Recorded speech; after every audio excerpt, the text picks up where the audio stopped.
Hello, everyone, and welcome to another episode of the Discomfort-Zone podcast. The idea to cross the ape man with the Anunnaki. Slaves, work animals, created for one person, to unburden the gods.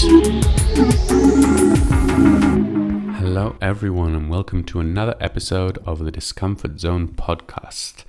Unfortunately, this week I had a little bit of a problem with the recording, and I didn't get to start recording until about halfway through the episode. So I apologize for missing the first part. I will just say very quickly it was an introduction to the subject of sacred geometry. Luckily, I did manage to get the core of the episode, which was the numbers in sacred geometry. So apologies, and I hope that next week we will have the full episode back on track. Until then, enjoy. I can suddenly see that we're already nearly halfway through, and this was just the introduction for sacred geometry. We're going to be going very deep into sacred geometry. As I said, it's a huge subject. So don't worry if it's a lot, if you don't get anything. I invite you all to go and continue your own research. But for now, we're going to continue with the subject of today, which is numbers in sacred geometry. So, sacred geometry, as a lot of other fields, I think, has its own cosmology, its own theory of how the world, the cosmos, developed and functions and is. And it represents that idea with the first numbers that we are aware of, the first digits, as it were. And so we're going to start at the beginning and work our way through. And I believe we've actually touched on a lot of these subjects in various different fields. And this is going to happen again and again. We're going to refer to the same base concepts we've already heard, but using slightly different terminology and a slightly different twist. But in essence, this all, in my mind, fits together. None of this is contradictory. It's simply different ways of looking at it. And so the first number that we start with the numbers in sacred geometry, is obviously 1. As we can all assume, 1 is the representation of unity, that special period of time in the beginning, before there is any split, any individuation, any separation into different parts. There is complete and absolute unity of everything. We spoke about this when we referred to it in Taoism as the Tai Chi, the state of unity of the two opposites. And as we mentioned then, the Big Bang theory also claims the same thing. And we can see this as being a rather logical starting point. It would be a very different universe and a very different way of life if we were growing closer together as time went on, as it were. It would be seeming to come to a very clear end of complete unity. And since we know that the universe is cooling, that things are moving further apart, it makes sense that we gather that everything started out much closer together, so close that it was actually undifferentiated. And so this number represents unity, which in sacred geometry represents the higher level of being, shall I say. So I'm not referring to a god or the gods or angels or demons or any of these other entities, because any entity, any concept, anything that we can talk about, that we will describe, will immediately become separated from the rest. And so this is where it sometimes gets a little confusing, because some people use the word God or the Lord to refer to that unity in their mind. Not all, obviously, but there is this concept that what do you call the absolute unity of everything? What do you call no separation and complete unification? You call it God. It's that thing that's above everything else. Personally, I like to have different words in order to make things a little bit clearer. And so the word that I've come to use in my life is the word Tao. Again, that's because I'm personally more comfortable with it. And obviously, you can use any word you want. If we really think about it, the word nature means the same thing. If you try to categorize what is nature versus what is not nature, we eventually have to come to the conclusion that everything is nature, because nature is what we've come to call the reality, maybe outside of human constructs. But if we think about nature being here before people, and we think about nature being here before animals and before plants, and et cetera, et cetera, et cetera, the whole cosmos itself is part of the same nature. It would be very hard to draw a line saying where nature starts and it doesn't, or where it ends. Obviously, we can talk about terrestrial nature. We can talk about what happens specifically in our solar system, specifically on our planet, but that would be an arbitrary line that we draw because of our anthropocentric, view of the universe. And really and truly, the reason Earth exists and nature exists the way it does is because of the sun, and the reason the sun exists is because of the stardust that came together, etc., etc. So the word for the entirety of everything, of existence, of reality, of motion, of the cosmos, in my terminology, the Tao, that word is representing the unity of everything, the absolute unification. I really enjoyed the Tao Te Ching as well. It's it really did change my life. I read it in one day after years of seeing it, and then kept rereading it over the years, and I'm still learning. Blipcoin, jazz, you mean as something that isn't natural? Yes, we could say that we can make this separation whereby we call some things natural and some things man-made, whether they are concepts or physical. So we refer to things in life as unnatural. For example, building blocks. A block of building would be an unnatural thing because it didn't grow and it's not part of nature. But if we tried to see at what point human beings really separated from nature, we'd be hard pressed to pinpoint exactly that line. Animals use certain tools as well, and so it can't just be tools. So what level of complexity, at which point does it actually separate from nature?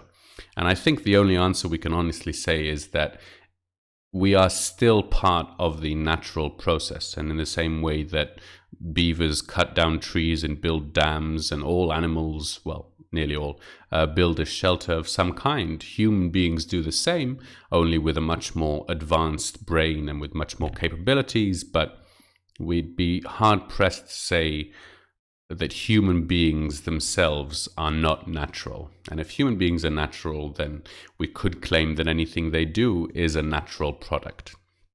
Now, again, I'm using the word nature here to convey that cosmos unity concept. In my everyday life, I'm constantly talking about things that are unnatural, and I'm very much in favor of green, plants and against concrete. And I certainly call concrete an unnatural thing that's harming nature around it. But nevertheless, these are two very distinct definitions of the word nature. So just to be clear, again, you can use lots of different words to mean these different things. Bleepcoin says, unless we are half alien, which we've spoken about on the podcast before. But once again, at what point did we say, yeah, exactly, that the aliens are unnatural? If they are part of the cosmos, in as much as the sun is part of it and the galaxies are part of it, then everything falls under this category of part of nature. So that's the number one. And again, these are concepts that we've spoken about before, but in sacred geometry, it comes once again. For me personally, I like that there is this agreement amongst these different parts. So the second number, as some of you may have already guessed, is the number 2. And again, we've spoken about this a little bit last week. The number 2, if we started from unity, is separation. And not just any kind of shattering or, the Big Bang, random, everything explodes all over, but the actual separation from singular to binary, to polar, to two parts, two opposites at a tension with each other, as a driving force of the universe. Now, this concept that we've spoken about, we've shown it in computers, in binary, in the I Ching. It's actually a very, very fundamental concept in nature. And in nature, we call it sex. And so, obviously, not animals, but not all animals. But we can see that this concept of having two, I'm going to call them opposites, even though with today's gender trends that could be a little bit sensitive. But I'm talking about plants, let's say.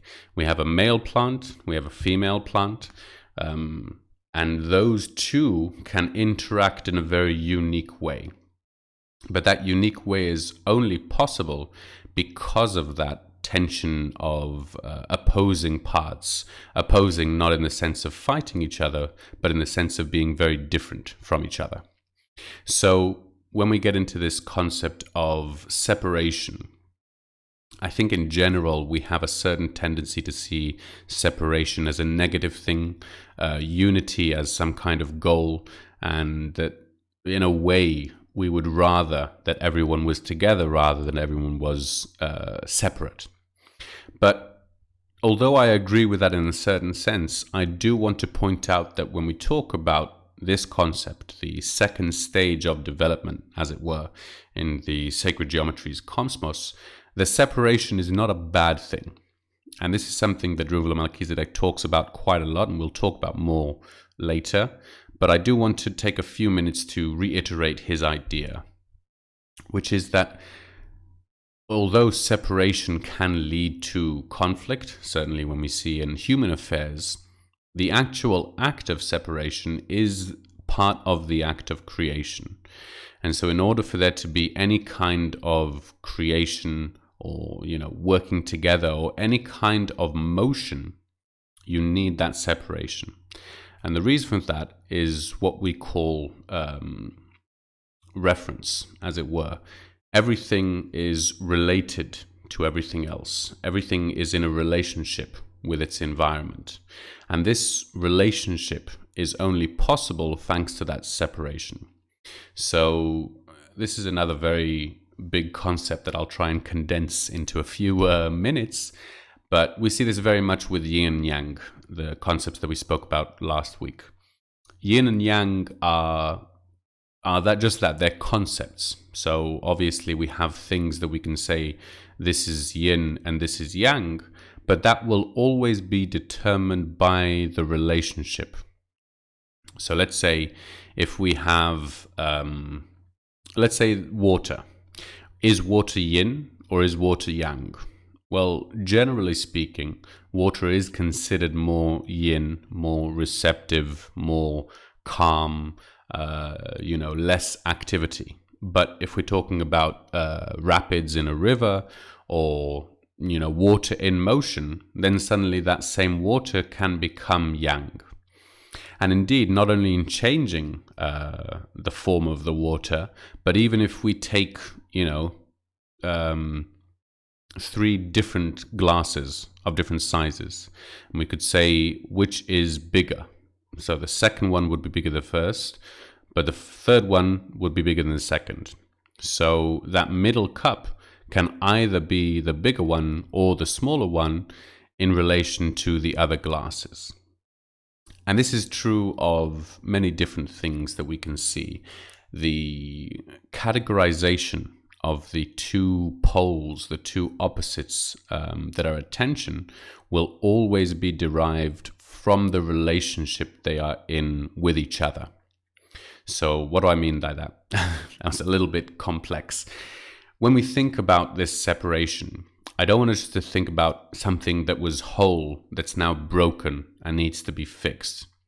Instead, I would like to see as this whole being divided into two equal parts, which are causing a tension because of the difference between them. So a very easy example of this would be a magnet. And as Alan Watts has said this a few times, if you take a magnet any magnet in the world, it has a south pole and a north pole, a positive and a negative. There is no magnet, it cannot be without these two poles. And if you take that same magnet and you cut it in half, then you will be creating two new magnets, and each of those magnets will have a pole, south and a north pole, a positive and a negative side. And this will continue indefinitely. You cannot have a magnet that is one pole. You can have monopolar instruments, and we're not going to get into that now. Whenever I say the word never, or always, or absolutely, just remember that's not accurate. So I try to be very careful with my words, but I sometimes catch myself speaking in these absolutes. So I'm talking about generalizations always. Monopoles is a huge subject. We're not going to get into that now at all. Later on, maybe, because electromagnetism is a huge part. And again, we're talking about magnets. A magnet is actually in motion. So the electromagnetic energy, both the sphere that's around it and the pulse that's moving, as it were, are in constant motion. And if it isn't in motion, it stops being a magnet. That motion is only possible because of these two opposing poles, which are constantly pulling and pushing the energy around. So if we think about, the cosmos as a magnet, it started out as a single motionless, piece of iron, as it were, that wasn't magnetized, that didn't have any poles. It wasn't monopolar either, because that's a specific kind of magnet, but it was simply motionless. Because there was no tension, there was no separation, there was nowhere you could get to because you weren't anywhere, because there was nothing to relate to. And then we have this separation. And the separation created this motion of tension between opposites that is pushing and pulling energy in various directions. Okay. I hope that's pretty much understood. If you have any questions, as always, please post them in the comments, and I will try to get them before the end of the show. So, that's the first and second numbers in sacred geometry. And indeed, the words that are used are unity and duality, which I think are much more wholesome words. They're much more positive words, really defining these states as necessary and, completely natural states. It's not a separation from something that wants to be whole. It's the development of unity into a duality that can create more. And indeed, this invites us to the very important term, the very important phenomenon that we see around us in the world, which is, I will call, innovation, creating something new that wasn't there before. Now, in most of the sacred texts that we come across this idea, it's seen as the Holy Trinity. Now, this is obviously a very famous concept from Christianity, and in there, from what I understand, in Christianity, it's a rather specific meaning, which I won't go into because it's not what I'm talking about here. What we're talking about here is the next level of development from duality, and that is, once we have these two poles, once we have these two opposites and they are interacting, their newfound relationship can actually give rise to innovation, to something that wasn't there before. And this is the meaning of the Holy Trinity, the Trinity. We obviously know this very well from nature and from the example that we gave of sex. We have the male and the female, and their combination brings rise to one that isn't one or the other, but something new that's made up of both. But this isn't just restricted to, giving birth and the act of creation, but any two polar opposites can create something new with that relationship.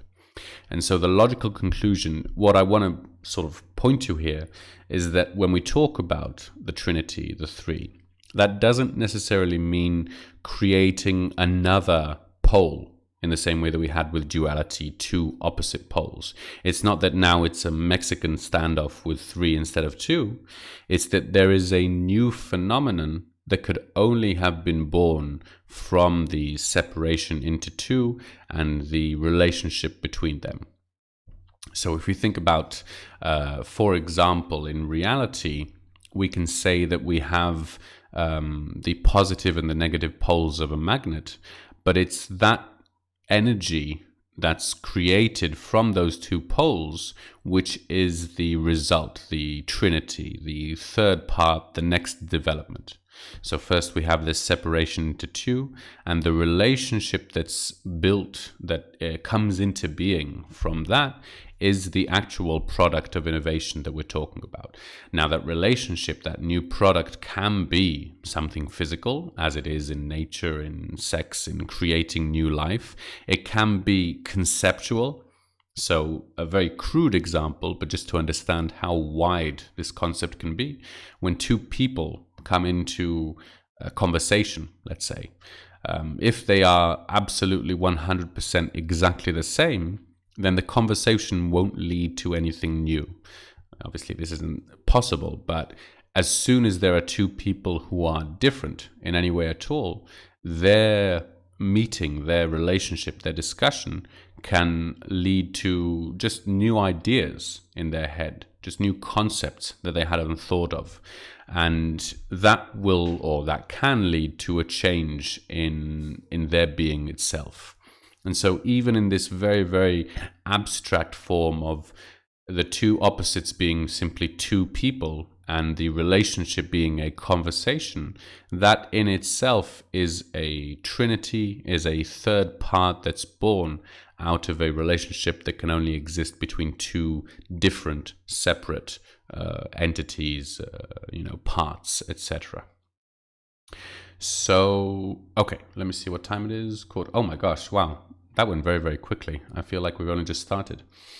Okay, are there any questions so far? I don't think I missed anything in chat. Okay. Thanks for the link, Rondon. Excellent. Yes, yeah, we won't get into monopole magnets. Okay. I was actually planning on just doing this, but I think we might have time to start on number 4. How do you guys feel? Should we tackle another number before we finish, or should we carry on talking about, because we've got a few more things that I wanted to enter. You know what? Let's talk about number 4, because it will actually lead very well into next week's episode. So, as I'm sure some of you can see the progression and how it's going, the number 4 is a slightly different, maybe less obvious progression. And what I want you to remember with all of these numbers is that, again, these numbers are representations of ideas. And so the number 1 in sacred geometry represents unity, not just singular, but actually unity. Number 2 represents duality. Again, not just two things, but the nature of duality, poles, opposites.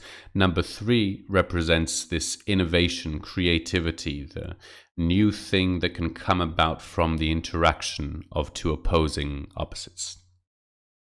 And so number 4 continues with this progression, leads us back into the binary series that we spoke a little bit about before. The number 4 represents another one of these relationships that we can see in reality. And so if we have the 3 sitting together in this sort of triangular relationship when we imagine it, then the 4 is now taking that duality and doubling it over. And so it's important to note that it's not another progression from the innovation that we saw in the same way that it was until now, but it's actually looking at a new concept through these numbers. So when we're talking about the binary series, it's a very simple formula. It's basically doubling. And there are a lot of species that use this formula for various different things. It's a very, very easy and simple way to sort of increase exponentially.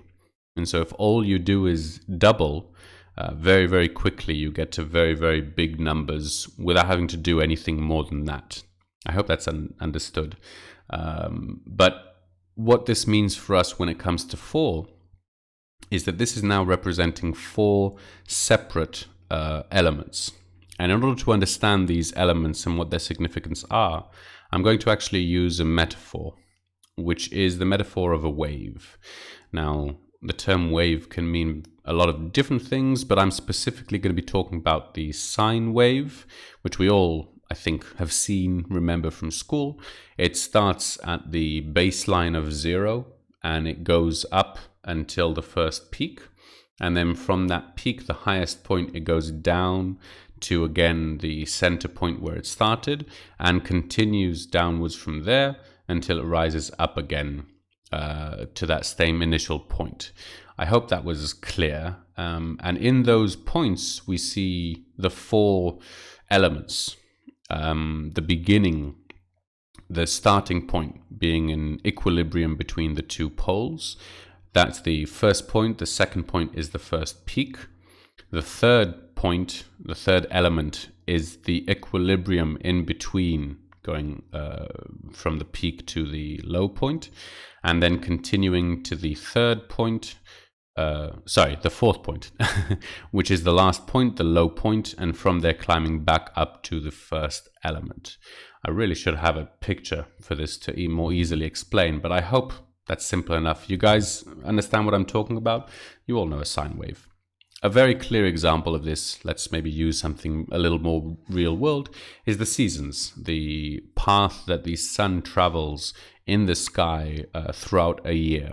So this isn't the path that it goes during the day, which is east to west through south, but the path that if you went out and took a picture of the sun at midday every day for a year, you would see that the sun starts, let's call it in the middle, and then it goes in spring, and then it rises in summer to the high point, and then it sinks down to the same midpoint in autumn, and then falls down to the low point in winter, and back again. So if you trace the sun in the sky throughout a year, it would draw this rather crude, but it would draw this sine wave going through the 4 elements. Now, we've actually mentioned these 4 elements in last week's episode under different names. And this was the next concept in yin and yang, which were the lesser and greater yin and yang. And so we saw how the I Ching took the yin and yang and then divided them once again into 2, each into 2, giving us 4. And it named these lesser yin, greater yin, lesser yang, greater yang, or starting at lesser yang, whichever you prefer. And this is sort of describing what the element is like, as it were.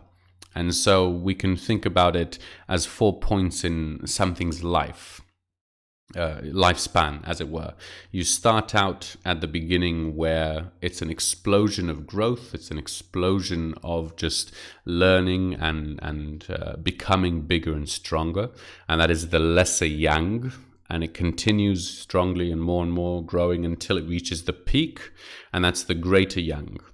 And then after that peak, it starts declining back down again until it reaches the lesser yin, the beginning of the end, the dwindling.